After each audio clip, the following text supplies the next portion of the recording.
Hello बच्चों, चलिए प्रश्न को पढ़ते हैं और समझते हैं। 7 पुरुष किसी गोल मेज के चारों ओर कितने प्रकार से बैठ सकते हैं यदि किन्हीं दो क्रमों में सबके पड़ोसी समान न हो। ठीक है बच्चों, प्रश्न को हल करने से पहले हम प्रश्न के लिए बच्चों मुख्य अवधारणा लिख लेते हैं। ठीक है बच्चों, तो प्रश्न के लिए देखिए मुख्य अवधारणा। तो बच्चों मुख्य अवधारणा में हम गोल मेज के चारों ओर एन व्यक्तियों को बैठाने के तरीकों की बात करेंगे। ठीक है बच्चों, एक बार और लिख लेते हैं मुख्य अवधारणा। ठीक है बच्चों, तो देखिए यहाँ पर हमें एक प्रमेय याद रखना होगा कि यदि, या फिर यूं कह सकते हैं आपकी एन व्यक्तियों को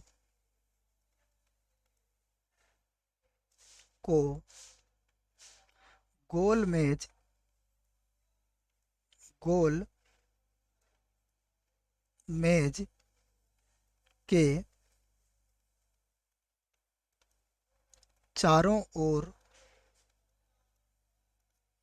बैठाने के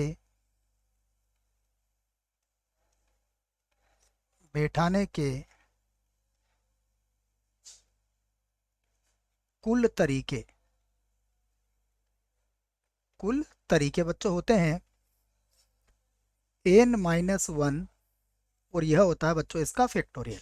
ठीक है, ये हमारी पहली मुख्य अवधारणा होगी बच्चों। ठीक है, अब इसी में हम कहेंगे बच्चों बात कि यदि यदि वामावर्त वामावर्त तथा दक्षिणावर्त दक्षिणावर्त विन्यास विन्यास एक ही हो एक ही हो। ठीक है बच्चों, तब तब कुल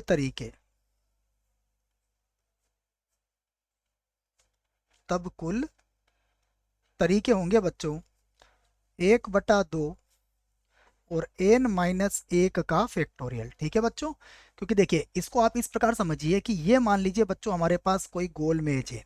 ठीक है, और गोल मेज पर मान लीजिए हम कुछ व्यक्तियों को बिठाते हैं बच्चों। ठीक है ना, जैसे यहाँ पर A1 है, यहाँ पर A2 है, यहाँ पर बच्चों A3 है और यहाँ पर बच्चों मान लीजिए A4 है। ठीक है, थोड़ी देर के लिए मान लीजिए 4 व्यक्ति है हमारे पास। तो अगर यहाँ पर वामावर्त और दक्षिणवर्त दिशा हमारी समान होगी, अर्थात अगर आप इसको पलट दोगे तो A4 की जगह पर A1 आ जाएगा और A1 की जगह A4 आ जाएगा बच्चों। इसी प्रकार A2 की जगह A3 आ जाएगा और A3 की जगह तो 1-2 आ जाएगा। इसका मतलब हमारे जो टोटल तरीके होते हैं या कुल तरीके होते हैं उसको बच्चों हमें 2 से भाग लगाना पड़ता है। ठीक है बच्चों, और यहाँ देखो एन व्यक्तियों को गोल मेज के चारों ओर हम n-1 फैक्टोरियल तरीके से क्यों बिठा सकते हैं, क्योंकि जब भी हम गोल मेज के चारों ओर व्यक्तियों को बिठाते हैं बच्चों तो हमें एक व्यक्ति को स्थिर मानना पड़ता है। जैसे मान लो बच्चों हमने किसी भी एक व्यक्ति को स्थिर मान लिया तो फिर एक व्यक्ति कम हो जाएगा। इसलिए बच्चों इसका जो उत्तर होता है वो n-1 फैक्टोरियल होता है। ठीक है बच्चों, अब आप यह भी समझें बच्चों कि यह फैक्टोरियल होता क्या है। इस बात को भी आप यहाँ समझ सकते हो बच्चों।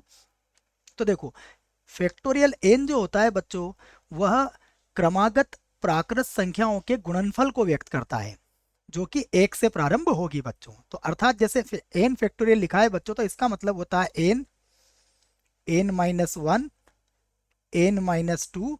और बच्चों यह कब तक लिखना है आपको, प्राकृत संख्या 3 गुणा 2 और गुणा 1 तक बच्चों, यह मतलब होता है फैक्टोरियल का। ठीक है बच्चों, इसे आप कह सकते हैं कि प्राकृत संख्याओं के या फिर एन प्राकृत संख्याओं का गुणनफल होता है बच्चों। और प्रारंभ कहाँ से करना है, आपको 1 से ही प्रारंभ करना है। ठीक है, अब देखते हैं बच्चों प्रश्न में हमें क्या दिया हुआ। 7 पुरुष किसी गोल मेज के चारों ओर कितने प्रकार से बैठ सकते हैं बच्चों। तो देखो यहाँ पर जो पुरुष हैं वो हमारे पास 7 है, तो हम यहाँ कह सकते हैं कि पुरुषों की संख्या या फिर व्यक्तियों की संख्या भी बोल सकते हैं बच्चों आप। ठीक है, तो देखो यहाँ पर हम कहेंगे पुरुषों की संख्या। ठीक है बच्चों, यहां हम कहेंगे पुरुषों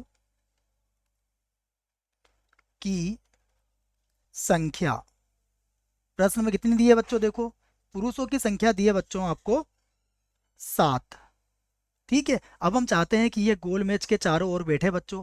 ठीक है, तो गोल मैच के चारों ओर अगर बैठाना है तो ये कितने प्रकार से बैठेंगे बच्चों? फैक्टोरियल 7 - 1 प्रकार से। परंतु बच्चों क्या कहा गया है कि दो क्रमों में सबके पड़ोसी न हो। तो बच्चों यहाँ पर हम कह सकते हैं कि यहाँ वामावर्त और दक्षिणावर्त विन्यास क्या है बच्चा? एक ही है। तो हम यहाँ कह सकते हैं कि यहाँ, या फिर यूँ कहें कि लिख सकते हैं यहाँ वामावर्त, वामावर्त तथा दक्षिणावर्त, दक्षिणावर्त विन्यास,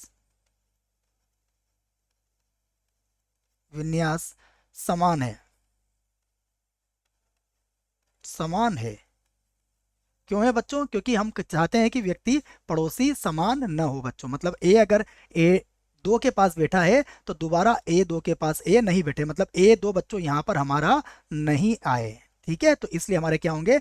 आधे ही विन्यास रह जाएंगे, अर्थात हम इसमें ए दो का भाग लगा देंगे। तो अब हम लिख सकते हैं बच्चों क्रमचयों की या फिर व्यक्तियों को बैठाने के कुल तरीकों की संख्या। ठीक है, तो हम लिख सकते हैं अब कुल तरीके।